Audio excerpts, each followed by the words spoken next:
Hey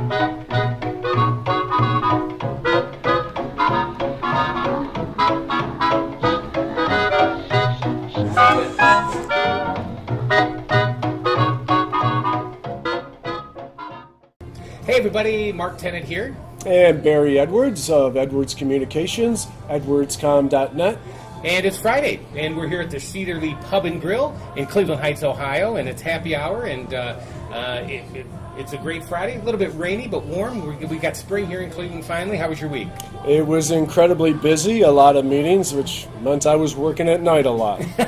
But I wound the week up today with working on this website, an e-commerce site that I've redesigned for the third time, and do you know why?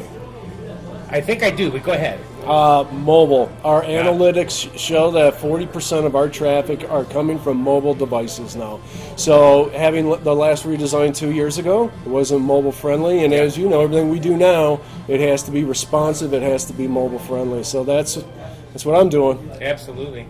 Well, we've got some content to talk about today. What are you going to talk about this afternoon? I got the top 5 ways of making your site, your website, more reader friendly.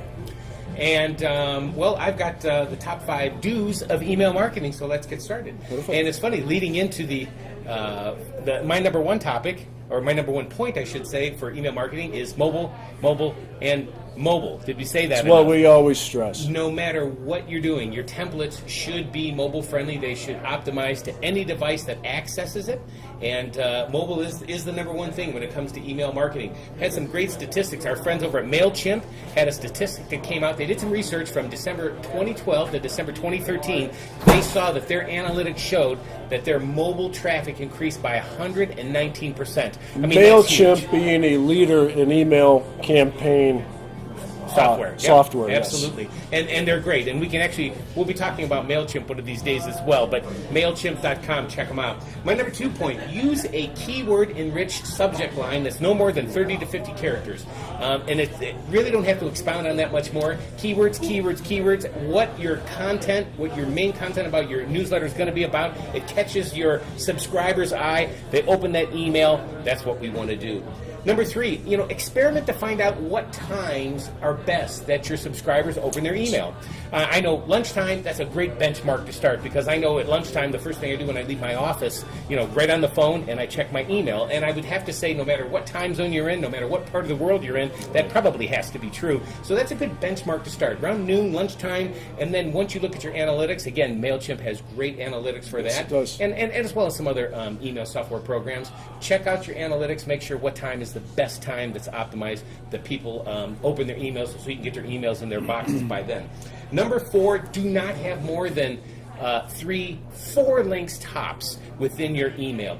You're lucky enough to have somebody opt into your email and be a subscriber, but they don't want to spend 3 hours clicking on links, and they just won't do it, reading every article you have there. Something will catch their eye, they'll look at it, hopefully forward it to your friends, and then that starts that engagement. And then, if they find they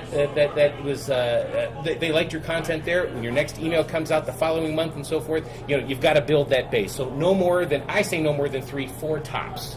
And test your links. And test those links, absolutely. Yes. And then finally, for me, use pleasant and compelling images and videos to highlight your content.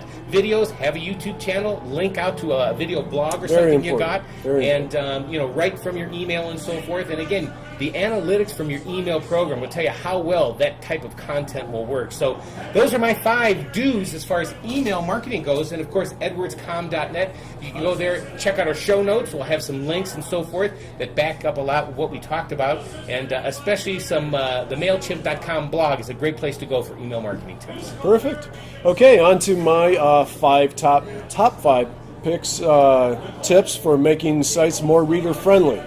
Number 1, make exceptional use of your page titles. Page titles are the number one thing that Google uses to rank the readability of your page, how it's going to rank it in its search results. So make sure that they're keyword heavy with the appropriate keywords. And from there, make sure that those keywords do repeat within the content of your page. That's how Google makes sure that content is relevant, that it is not spam. So number 2, feature sliders. Feature sliders I make great use of in my websites, and what they are the rotating billboards that you see usually at the top of your homepage on your website. What I want to say about them is make sure that that amazing content is, first of all, linked to a page of actionable content, so somebody can click on it once they're enticed. They can click on it and go somewhere and buy, make their purchase, or look for more information. And the other thing is make sure that you have a navigation function on it so that you can click back and forth. You have usually about 5 to 7 seconds to read that. A lot of times you get caught going, wow, what was that? Make sure that they can get back to it to get to that content they were interested in. Number 3, get to the point. Okay, get to the point in your content, and what I mean by this mostly is in your top heading and your top paragraph, summarize what that article is about. One really big reason for this is that Google will create its meta description from that content if you don't make it custom, and that is the description that comes up in Google after you do a search. So very important. Not to mention for, again, readability. Right.